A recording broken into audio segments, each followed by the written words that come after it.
आपने सर ये करना होगा कि इसमें कुछ इंफॉर्मेशन देनी होगी, तो ये जो शीट है इसके अंदर कैलकुलेशन ऑटोमेटिकली हो जाया करेगी। जैसे आपका जो सप्लायर है उसकी नेचर क्या है, टाइप क्या है, वो कंपनी है, इंडिविजुअल है, एसोसिएशन ऑफ पर्सन है या डिस्ट्रीब्यूटर है। और इसके बाद उसका स्टेटस बताना पड़ेगा कि उसका टैक्स में क्या स्टेटस है, एक्टिव है तो इनएक्टिव है, क्योंकि ये सारे जो एक्टिव और इनएक्टिव का इम्पैक्ट है ये टैक्स डिडक्शन पे होता है।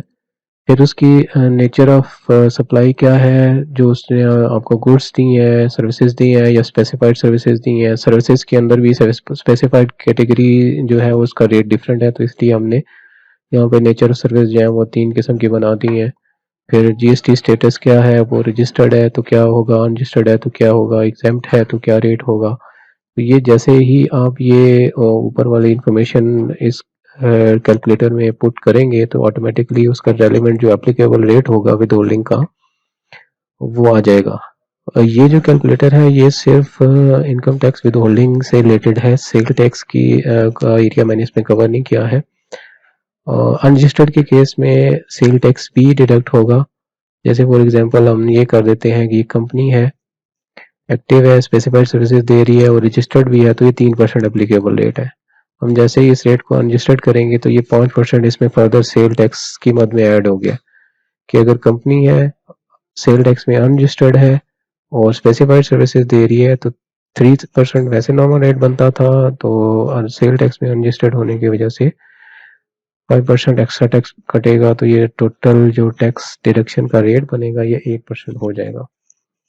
ये नीचे यहाँ पे इसकी कैलकुलेशन हो रही है, यहाँ पे फार्मूला लगे हुए हैं। ये सारी जो शीट है ये ऑटोमेटिकली डिफरेंट फार्मूला यूज करके बनाई गई है। इस शीट में कैलकुलेशंस जो है वो सारी लिंक्ड है।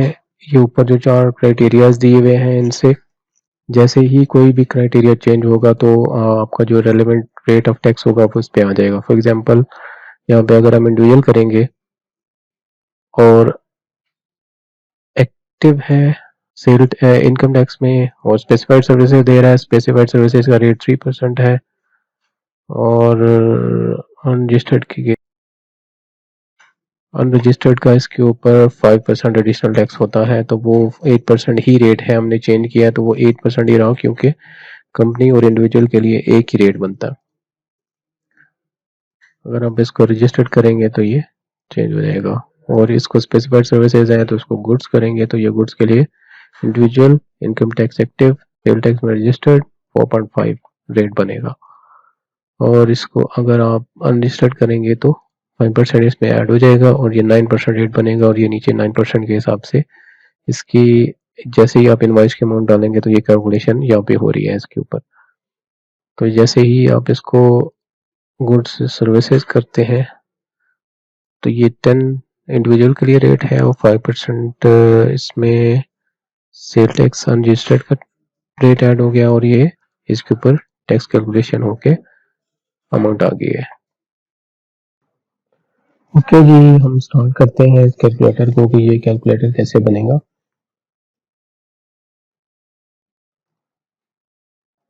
सबसे पहले हमने डिफाइन करने हैं क्राइटेरियाज। एक शीट हम बना लेते हैं जिसमें हमने डिफरेंट सिनेरियोज बताने हैं। इसमें फर्स्ट हेडिंग हो जाएगी nature of person, income tax status, GST status,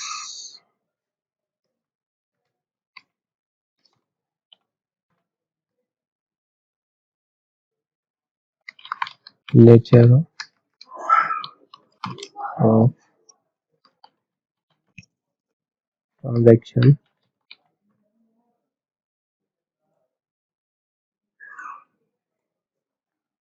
और एप्लीकेबल रेट। फर्स्ट हम बनाते हैं कंपनीज के सिनेरियो। कंपनी एक्टिव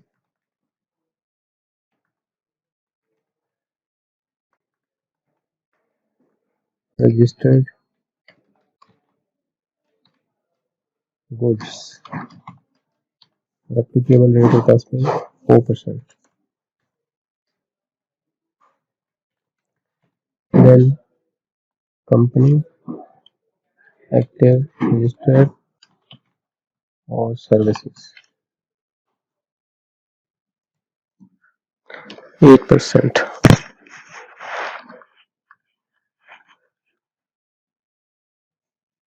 के बाद यही दो स्टेटस बनेंगे और inactive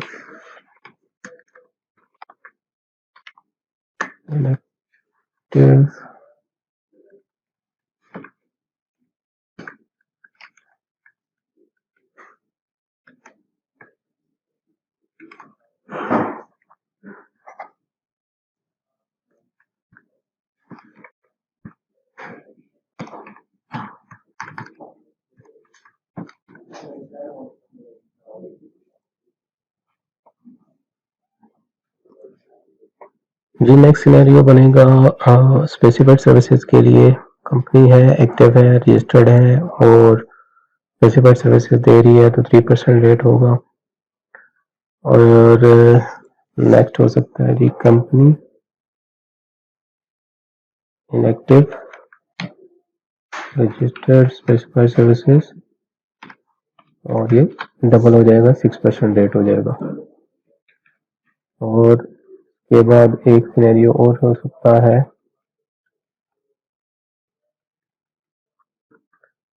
company, active, unregistered,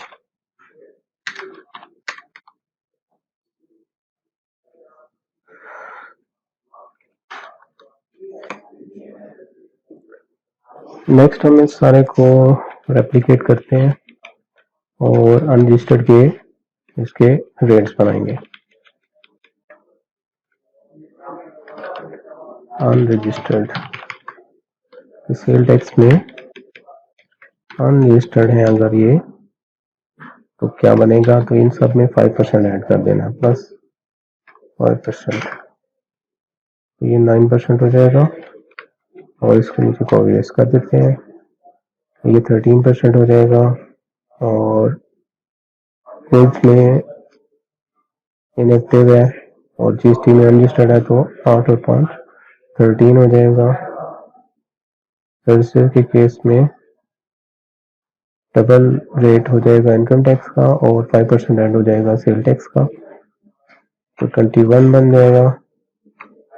specified services 3 है तो 5 ऐड हो जाएगा, 5% ऐड हो जाएगा तो 8 हो जाएगा। और स्पेसिफाइड सर्विसेज दे रहे हैं और इनएक्टिव भी हैं और जीएसटी में अनरजिस्टर्ड भी हैं तो 5% एडिशन ऐड होगा, 11 बन जाएगा।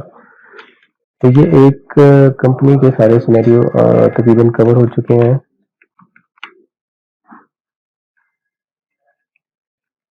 अब यही रेट्स हम बनाएंगे, यही सारे सिनेरियो बनाएंगे इंडिविजुअल और एओपीज के लिए।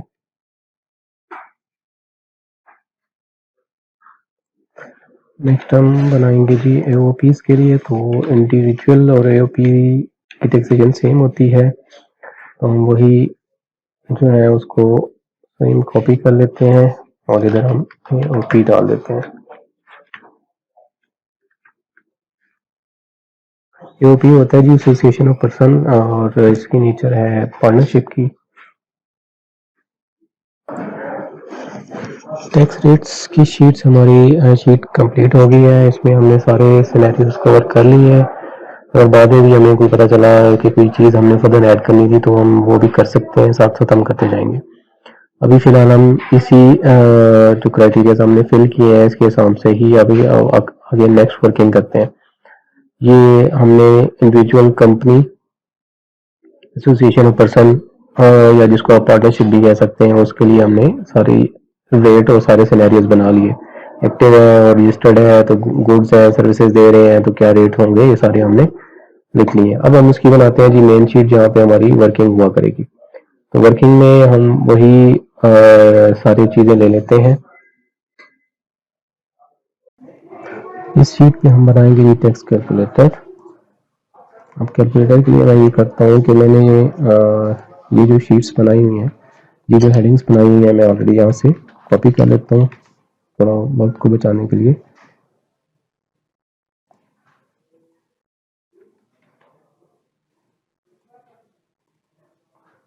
यहाँ पे हमने जो हेडिंग्स लेके आनी है,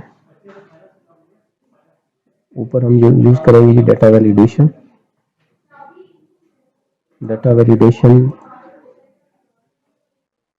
डाटा मेन्यू में जाके डाटा वैलिडेशन में जाएंगे और डाटा वैलिडेशन को क्लिक करेंगे, यहाँ पे लिस्ट करेंगे और लिस्ट में सप्लायर टाइप हम डाल देंगे कंपनी, इंडिविजुअल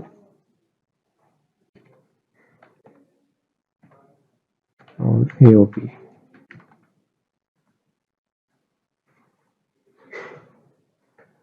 नेक्स्ट इसी तरह हम दोबारा वही डाटा वैलिडेशन में जाएंगे और उनके स्टेटस, इनकम टैक्स स्टेटस को बनाएंगे list.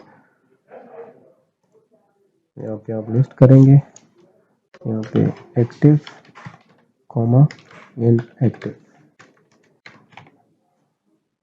Okay, nature of transaction जी गुड्स हैं, सर्विसेज हैं, स्पेसिफाइड सर्विसेज हैं, वो ऐड करनी है हमने। तो इसी तरह हम लिस्ट में जाएंगे, डाटा वैलिडेशन में जाके फर्स्ट हो जाएगा गुड्स सर्विसेज स्पेसिफाइड सर्विसेज।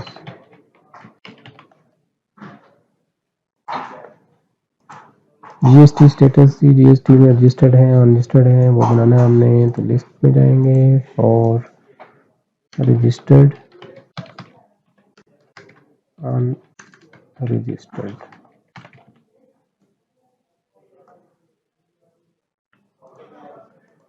ये अब हमने अपनी मेन हेडिंग्स बना ली।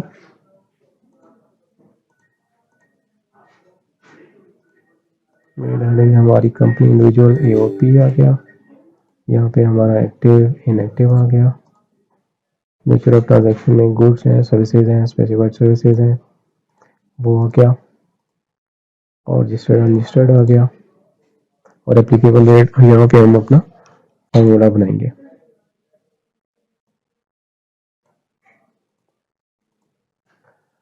तो इसमें अभी एक चीज़ मेरे ध्यान में आई है, वो है जी डिस्ट्रीब्यूटर्स के लिए। डिस्ट्रीब्यूटर्स के लिए रेट जो हैं वो डिफरेंट हैं, तो हम इसको डिस्ट्रीब्यूटर का भी एक सिनेरियो बना देते हैं।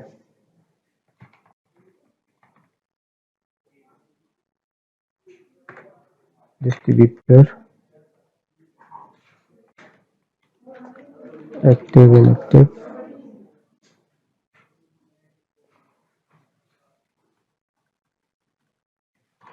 फर्स्ट सिनेरियो वही रजिस्टर्ड है, अगर डिस्ट्रीब्यूटर है, अगर एक्टिव है, रजिस्टर्ड है और गुड्स, यहाँ पे टाइप जो होगी वो गुड्स ही होगी, गुड्स के अलावा तो कोई सिनेरियो नहीं हो सकता कि डिस्ट्रीब्यूटर जो है वो गुड्स ही दे रहा होगा आपको। तो यहाँ हम गुड्स ही डाल देते हैं और इसका जो रेट है वो है जी 0.025%। और इनएक्टिव के केस में ये हो जाएगा डबल।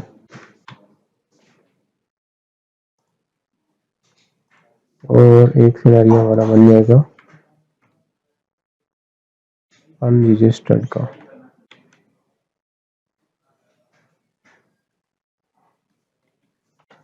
गुड्स दे रहा है और जीएसटी में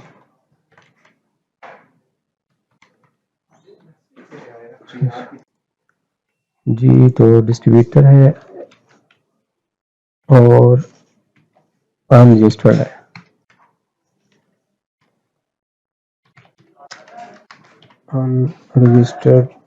अनरजिस्टर्ड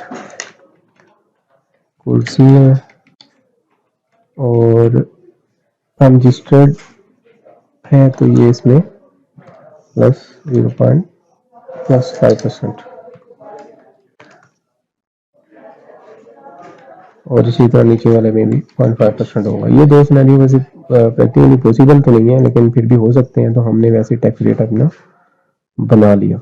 डिस्ट्रीब्यूटर जो है ये नॉर्मल बड़े कस्टमर्स हैं, जैसे कोका कोला के डिस्ट्रीब्यूटर हैं, नेस्ले के डिस्ट्रीब्यूटर हैं, ये रेट है उनके लिए एक स्पेशल रिड्यूस रेट निकाला गया था क्योंकि डिस्ट्रीब्यूटर्स ने क्लेम किया था जी कि हमारे जो मार्जिन हैं वो थोड़े होते हैं, जबकि जो सेल वैल्यू होती है, जो सेल इनवॉइस की वैल्यू होती है वो ज़्यादा होती है। तो इस केस में उनका जो टैक्स है वो सेल इनवॉइस पे चूंकि डिडक्ट हो जाता था, तो वो टैक्स ज़्यादा डिडक्ट हो जाता था, जिसकी वजह से उनके जो टैक्स होता था वो भी होता भी मिनिमम टैक्स में था, तो कोई एडजस्टमेंट भी वो ले नहीं सकते थे। तो इसलिए उन्होंने एक प्ली डाली कि भाई हमारा रेट जो है रिड्यूस रेट किया जाए, तो उस वजह से उनको ये रिड्यूस रेट जो है अलाउ किया। तो डिस्ट्रीब्यूटर्स जो है नॉर्मली एक्टिव ही हो सकते हैं, इनएक्टिव वाला सिनेरियो कोई नहीं हो सकता, और अनरजिस्टर्ड भी नहीं हो सकते। ये बड़े कस्टमर्स हैं और ये सारे तकरीबन रजिस्टर्ड ही है, लेकिन हमने वो सिनेरियोज वैसे बना लिए कि हमें कभी ज़रूरत पड़ जाए, यूज़ करना पड़ जाए तो हम कर सकते हैं। अब इसी तरह हमने ये जो डिस्ट्रीब्यूटर ऐड किया है, ये हम अपनी मेन कैटेगरी में यहाँ पे जाके डाल देंगे। इसके लिए आप वही दोबारा से डाटा में जाएंगे और डाटा वैलिडेशन लिस्ट में जाके यहाँ पे कॉमा डाल दें और डिस्ट्रीब्यूटर डाल दें,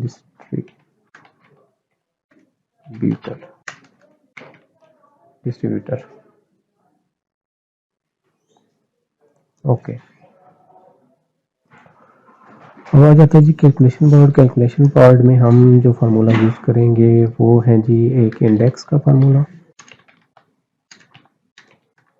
और दूसरा है जी मैच का फार्मूला। इंडेक्स का फार्मूला जी ये करता है कि आपको एक वी लुकअप की तरह ये काम करता है। डिफरेंट एक क्राइटेरिया के ऊपर आप बेस करके एक शीट से एक सेट ऑफ डाटा से आप वैल्यू पिक कर सकते हैं। इसमें पहले हम सिंपल इंडेक्स का फार्मूला यूज करके देखते हैं कि ये क्या रिजल्ट देता है और किस तरह करता है। फार्मूला लगाते हैं इंडेक्स फर्स्ट है जी अरे अरे हमने जो रिक्वायर्ड डाटा है जहाँ से हमने वैल्यू पिक करनी है, ये वो हमने यहाँ पे क्राइटेरिया देना है।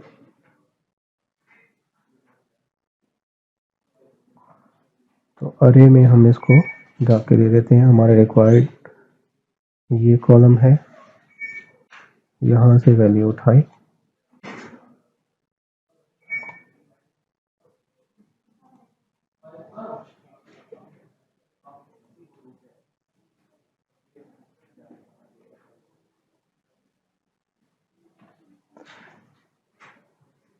कॉमा में अब हमने इसको बताना होता है जी कि इसकी कितनी रो से कौन सी वैल्यू उठाए।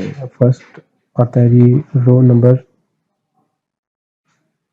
के जो आपकी वैल्यू है, जो आपने डाटा की रेंज दी है उसमें से कितनी रो में से ये वैल्यू उठा के लाए। तो फिलहाल हम इसको ये करते हैं कि हम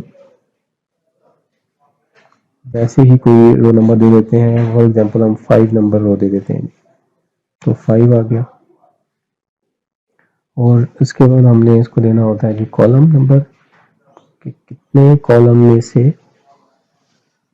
ये वैल्यू को पुट करे कि जो सिलेक्टेड डाटा है उसमें से कॉलम नंबर क्या होगा, 1 होगा, 2 होगा, 3 होगा, 4 होगा, 5 होगा। अब हमने डाटा सिलेक्टेड जो किया है वो चूंकि एक ही कॉलम किया है, तो इसको अगर आप ब्लैंक ही छोड़ दें या 0 डाल दें तो ये 1 डाल दें तो ये आपकी रिक्वायर्ड वैल्यू को पिक कर देगा। अगर हम इसमें 0 पुट करेंगे तो भी वैल्यू वही आएगी। हम 0 भी डाल सकते थे इसमें, और क्योंकि हमारा सिलेक्टेड रेंज ही वो है तो उसने वही डाटा पिक करना था। तो इसमें अगर हम देखें तो इसने 3 रिजल्ट दिया है। तो 3 में हम देखें जी कि हमने रेट जो अपनी रेंज दी हुई है डाटा वैल्यू की, वो हमने रेट दिए थे, ये कॉलम।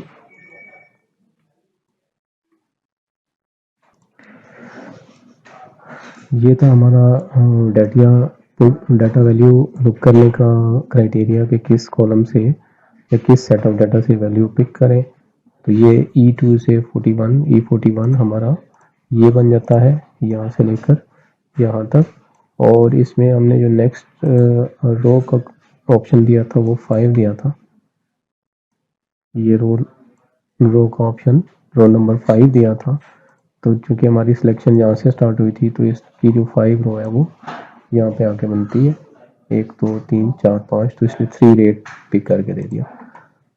और नेक्स्ट हमने 0 डाला, 0 डालें या 1 डालें उससे कोई फ़र्क नहीं पड़ता। अगर आप इसमें इसको 2 करेंगे तो आपका फार्मूला एरर दे देगा, क्योंकि आपकी यहाँ पे हमने जो डाटा रेंज दिया था वो जब कॉलम हमने 2 किया है, तो चूँकि हमारा डेटा एक ही कॉलम में है जो हमने इसको रेंज दी है, तो 2 के ऊपर उसने एरर दे दिया सिस्टम ने,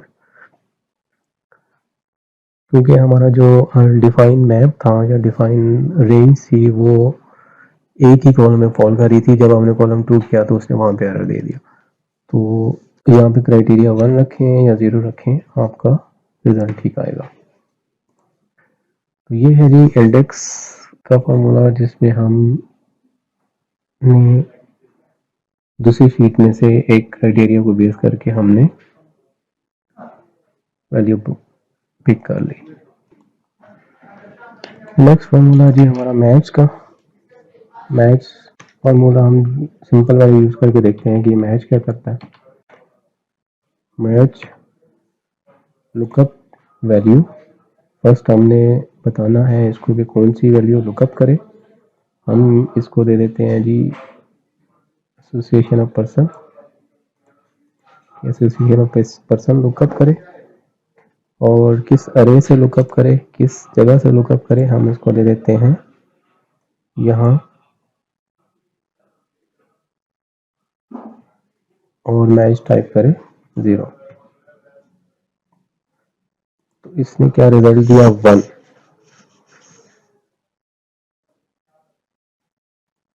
वन का मतलब ये है जी कि उसने जो हमारी रेंज जो हमने सिलेक्शन दी उसको ये दी थी, तो इसने उसका नंबर बता दिया है कि इसकी पोजीशन क्या है, नंबर 1 पे है या नंबर 2 पे है या नंबर 3 पे है, ये इसने बता दी। तो ये मैच का फॉर्मूला क्या करता है कि आपको एक क्राइटेरिया पे बेस करते हुए एक वैल्यू का नंबर बता देता है कि ये 1 पे है, उसकी पोजीशन डाटा में, सेट ऑफ डाटा में 1 नंबर पे है या किस नंबर पे है। तो ये दोनों फार्मूला हम जो है कंबाइन करके यूज करेंगे और हम एप्लीकेबल रेट्स को निकालेंगे, जिसमें एक हमारे पास लिमिटेशन है कि हम मैच में हमने सिर्फ सिंपल एक क्राइटेरिया से एक रेट नहीं निकालना, बल्कि इसमें हमारे पास क्राइटेरिया जो यूज़ होने हैं वो 1 2 3 4 क्राइटेरिया हमने यूज़ करने हैं, और 4 क्राइटेरिया को यूज़ करके हमने एक फार्मूला या एक चीज़, एक वैल्यू निकालनी है। तो ये हमारे पास अभी ट्रिकी सिचुएशन है, इसको हम कैसे हैंडल करेंगे आइए देखते हैं। मैच के फार्मूला को हम इस तरह फिक्स करेंगे, यहाँ पे हम जो लुकअप वैल्यू है इसकी जगह पे हम लगाते हैं 1, और जो लुकअप अरे है इसमें हम ये करेंगे कि हम इसको डाटा रेंज देंगे फर्स्ट,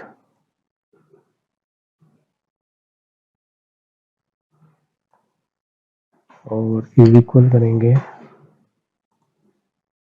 ये वैल्यू, पैरेंथेसिस क्लोज, एंटर।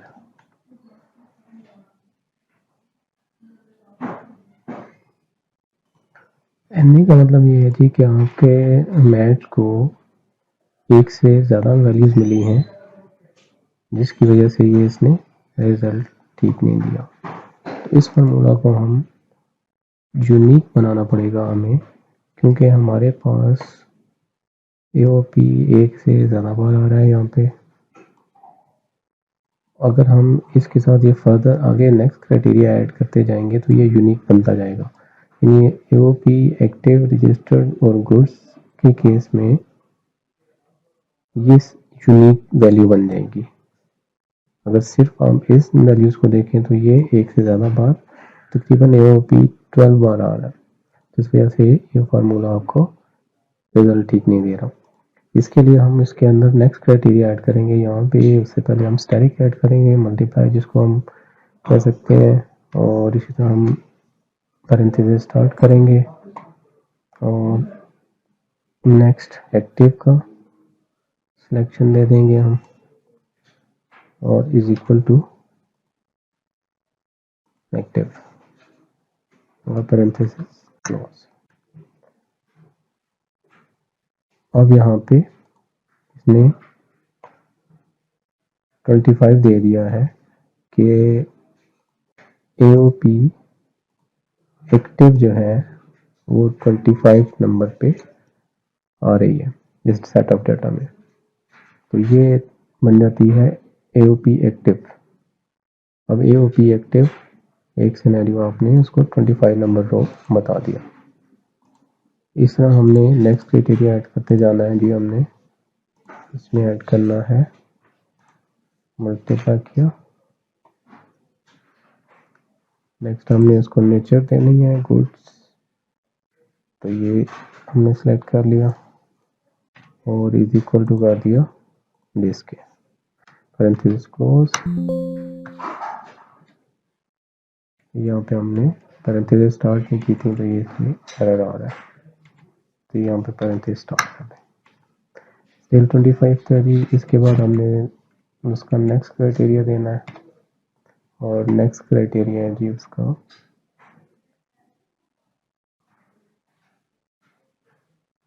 हमने उसकी स्टेटस बताना है, रजिस्टर्ड है अनरजिस्टर्ड है, तो वो हमने रिलेटेड डाटा ये सेट कर लिया और इज इक्वल प्रेस किया, ये किया, पैरेंथेसिस क्लोज, और यहाँ हम पैरेंथेसिस स्टार्ट लगाना भूल गए थे, ये लगाते हैं स्टिल 25। तो ये आपको मैच जो है, मैच आपको निकाल के बता रहा है कि AOP एक्टिव, गुड और रजिस्टर्ड, ये 4 क्राइटेरिया मैच करके जो रो बनती है वो 25th नंबर रो बनती है। 25th इसलिए बन रही है कि हमारा सिलेक्शन यहाँ से स्टार्ट हुई थी और ये यहाँ पे AOP एक्टिव, गुड्स, रजिस्टर्ड और गुड्स। अब हम इसको देखते हैं कि हम चेंज करके देखते हैं कि हमारा ये जो मैच फंक्शन है ये सही काम कर रहा है कि नहीं। इसको कंपनी कर देते हैं, तो इसने रिजल्ट दे दिया 1। Company active goods registered, company active goods registered और गुड्स, तो ये इसने 1 नंबर दे दिया। अब यहाँ पे एक चीज़ आपने ध्यान में रखनी है कि ये जितने भी क्राइटेरिया बन रहे हैं इनको ध्यान से बनाना है, कोई भी चीज़ डुप्लीकेट नहीं होनी चाहिए। अगर डुप्लीकेट हो जाएगी तो वो आपका जो रिजल्ट है फार्मूला का वो ठीक नहीं आएगा। अगर हम इसको एक्टिव को इनएक्टिव करते हैं तो देखते हैं क्या वैल्यू आती है, 3 आ जाती है। कंपनी, कंपनी, गुड और इनएक्टिव, तो ये 3 पोजीशन इसकी ये बन जाती है। परफेक्ट हो गया हमारा। जो इंडेक्स के अंदर हमने जो रो का फंक्शन हमने कवर करना था डायनेमिक बनाने के लिए, कि ये जो हमने स्टैटिक दिया है 5 नंबर, इसको हम कैसे चेंज करें कि वो ये जो सारे क्राइटेरियाज हैं इनको मैच करके ये रिजल्ट हमें देता रहे। तो ये हम 5 की जगह पे हम इस फार्मूला को रिप्लेस कर देंगे मैच के साथ। तो ये मैच इन 4 फंक्शंस को पहले मैच करेगा इस शीट में से और फिर उसकी वैल्यू दे देगा। तो हम यहाँ पे हम इंडेक्स फार्मूला ऐड करते हैं। इंडेक्स हमने अरे हमारा रिक्वायर्ड रिजल्ट है वो इस कॉलम में है, तो इस कॉलम को हम सिलेक्ट कर देंगे, कॉमा, और यहाँ पे हम ये करते हैं कि हमने वो मैच वाला फंक्शन ऐड करना है।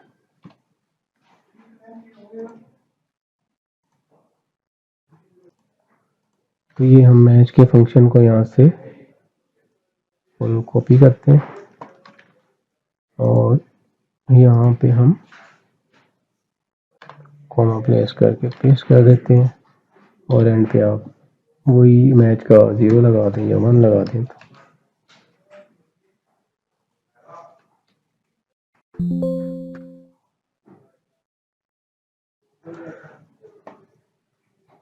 फार्मूला ने एरर दिया है, एरर आ रहा है ये वाला, ये शीट 2 यहाँ पे किसी तरीके से ऐड हो गया था, इसको हम डिलीट कर देते हैं और ये कॉमा भी डिलीट कर देते हैं। 0.8 इसको हम परसेंटेज अप्लाई कर देते हैं और हमने एक ज़ीरो इसमें ऐड कर दिया, पॉइंट के बाद एक ज़ीरो में शो करे, परफेक्ट हो गया जी। Company inactive goods sale tax में रजिस्टर 8%। वैसे कंपनी की गुड्स के केस में अगर एक्टिव है तो वो 4% रेट होता है, तो हम इसको चेंज करते हैं कि एक्टिव है तो ये 4% हो जाएगा। गुड्स हैं, सर्विसेज हैं तो 8% आ गया। कंपनी के केस में 8% रेट हो गया। स्पेसिफाइड सर्विसेज 3% रेट हो गया। रजिस्टर्ड अनरजिस्टर्ड है तो 3 और 5 8 हो गया। परफेक्ट हो गया। ये हमारा कैलकुलेटर था जिसका मेजर जो मेन पार्ट है रेट लुकअप करके लाने का, वो हमारा डन हो गया। ये इशू हमारा रिजॉल्व किया है इंडेक्स ने और मैथ ने। इंडेक्स हमने ये इंडिविजुअली यहाँ पे अप्लाई करके देखा था। इंडेक्स ने क्या किया जी, ये इस कॉलम में से ये रो नंबर वैल्यू हमें पिक करके दी थी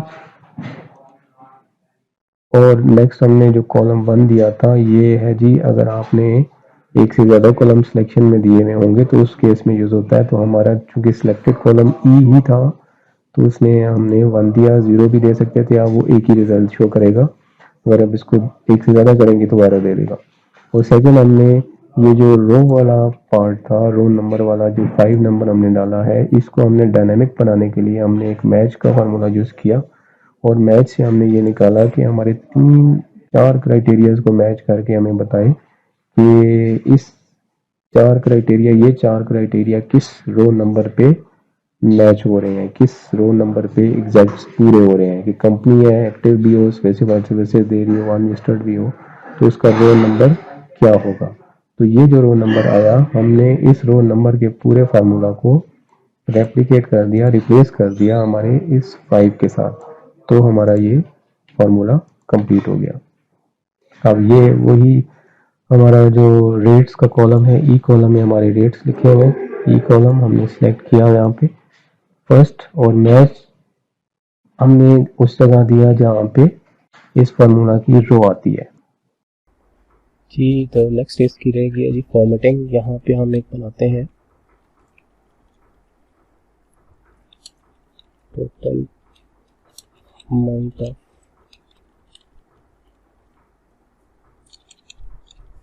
इनवॉइस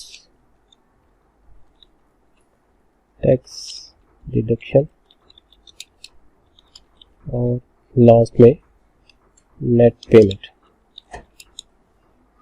यहाँ पे हम इनवॉइस की अमाउंट डाला करेंगे, लेट्स सपोज 25,000 की अमाउंट है और टैक्स इस पे कैलकुलेट होगा।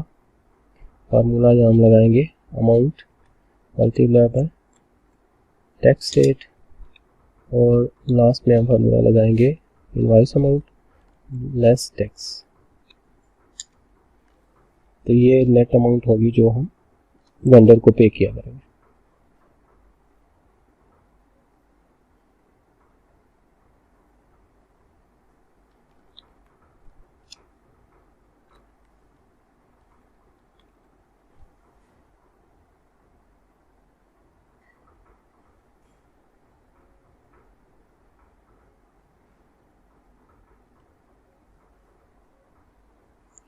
यहाँ पे अब इसकी नेक्स्ट फॉर्मेटिंग ही रह गई है। यहाँ टॉप पे आप हेडिंग दे सकते हैं tax calculator under section 153 for payment of goods and services.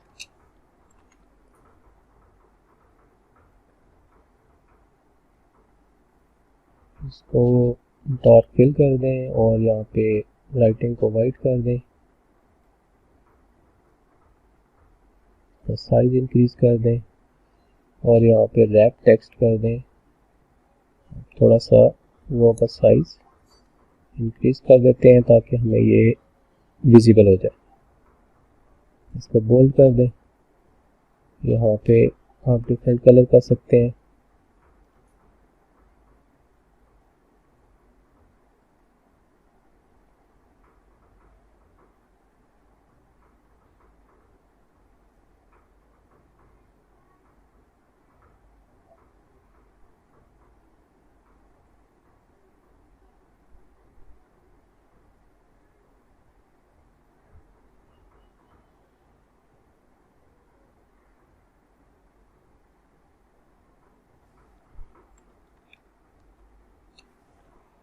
Colour Brighton colour white और इनको बोल्ड कर दें थोड़ा बेहतर विजिबल होने के लिए।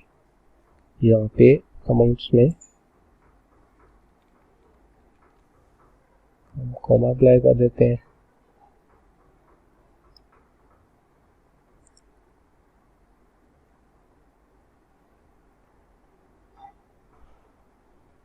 मेन हमारा कैलकुलेटर जो है वो डन हो चुका है इसमें। अभी हम डिफरेंट सिनेरियो चेंज करके देख लेते हैं कि कैलकुलेशन ठीक हो रही है कि नहीं। अभी हम इसको इंडिविजुअल करते हैं और स्पेसिफाइड सर्विसेज कंपनीज और इंडिविजुअल के लिए एक ही रेट है तो इसलिए कुछ चेंज नहीं हुआ।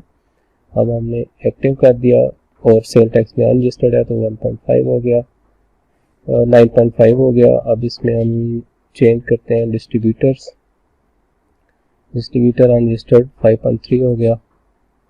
और इसको इसमें एक चीज़ और, इसमें यहाँ पे हम एक्चुअली ये रेट 2.25 है तो इसको हम एक कॉमा और विजिबल कर देते हैं, या पॉइंट के बाद एक अमाउंट और विजिबल कर देते हैं ताकि हमें एग्जैक्ट समझ आ जाए कि क्या। डिस्ट्रीब्यूटर हो गया, एक्टिव हो गया। इनकम टैक्स में इनएक्टिव करते हैं, 0.5 हो गया और नीचे टैक्स कैलकुलेशन हो गई।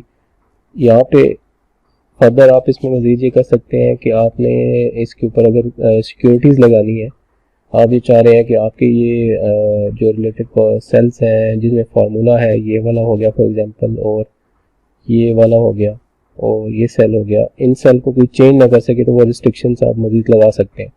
उसके लिए आप ये करेंगे, पहले जो एडिटेबल सेल्स हैं जिनको एडिटिंग आपने अलाउ करनी है आप उनको सिलेक्ट करें।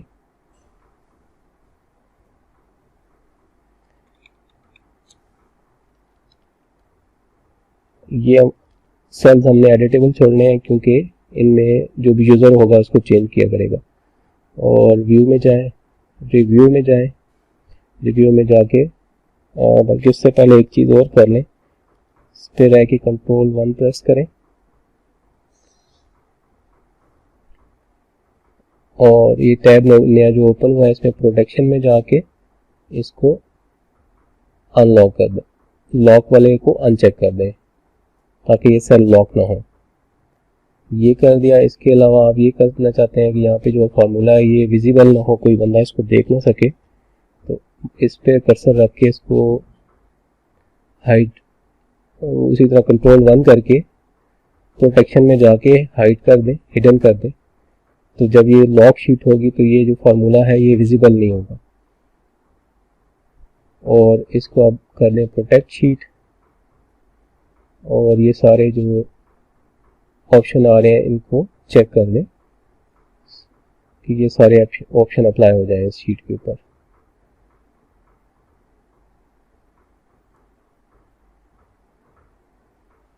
और यहाँ पे पासवर्ड दे सकते हैं आप अनप्रोटेक्ट करने के लिए।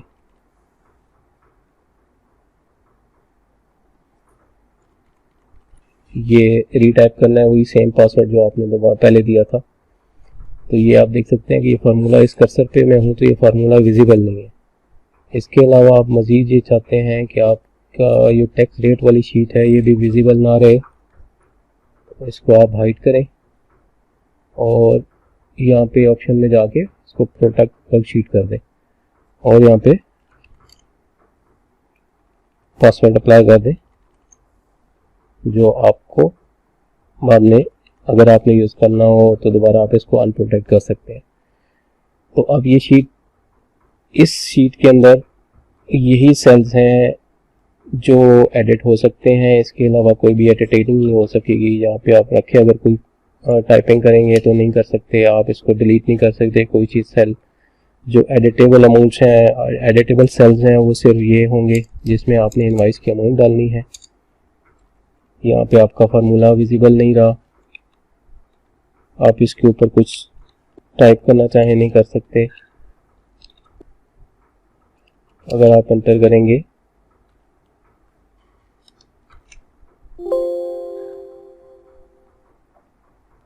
इस सेल में एडिटिंग इसलिए हो रही है कि हमने जो कंट्रोल 1 के करके जो ऑप्शन में गए थे वहाँ पे हमने उसको अनचेक छोड़ दिया था लॉक को, तो यहाँ पे इस लॉक को दोबारा चेक इन कर दें, क्योंकि हम नहीं चाहते कि हमारा जो जिस सेल में रेट आ रहे हैं दूसरी शीट से पिक होके वो विजिबल भी ना, फार्मूला भी विजिबल ना हो और वो एडिटेबल भी ना हो। तो ये अब मैंने दोबारा उसको जाके ये वाला ऑप्शन हमने चेक इन नहीं किया था लॉक वाला, इसको दोबारा हमने लॉक भी कर दिया और हिडन भी कर दिया। तो अब इस शीट को दोबारा प्रोटेक्ट कर दें आप,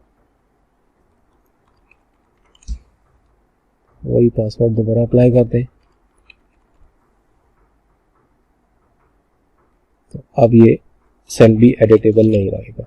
अब यहाँ पे रख के कुछ भी टाइप करेंगे सेल के अंदर तो ये टाइप नहीं हो सकता, इसमें ये सेल सिर्फ चेंज होंगे। और इन सेल्स में भी आप कुछ अपनी तरफ से कोई चीज़ टाइप करना चाहेंगे लिस्ट के अलावा तो वो भी टाइप नहीं हो सकेगी, ये आपको एरर दे देगा। तो ये फार्मूला टोटल शीट जो है ये अभी प्रोटेक्टेड भी है, कोई भी इसमें फार्मूला विजिबल नहीं है। आपने जो शीट हाइड की थी आप अगर उसको अनहाइड करना चाहेंगे, जिस यूज़र को आपने दिया है तो वो देखेंगे हाइड का कॉलम, हाइड का ऑप्शन भी डिसेबल हो चुका है, अनहाइड भी नहीं हो सकती ये शीट अब मुकम्मल रेडी है। आप फर्दर इसको डिस्ट्रीब्यूट करना चाहें, किसी को देना चाहें तो वो दे सकते हैं। वीडियो देखने का बहुत शुक्रिया, थैंक यू, अल्लाह हाफिज़। एक्सेल और टैक्सेशन से रिलेटेड आप फर्दर कोई वीडियोस देखना चाहते हैं तो मेरे चैनल को लाइक करें, सब्सक्राइब करें और बेल आइकन को भी प्रेस कर दें ताकि आपको मेरी नई वीडियोस मिल सकें। Thank you.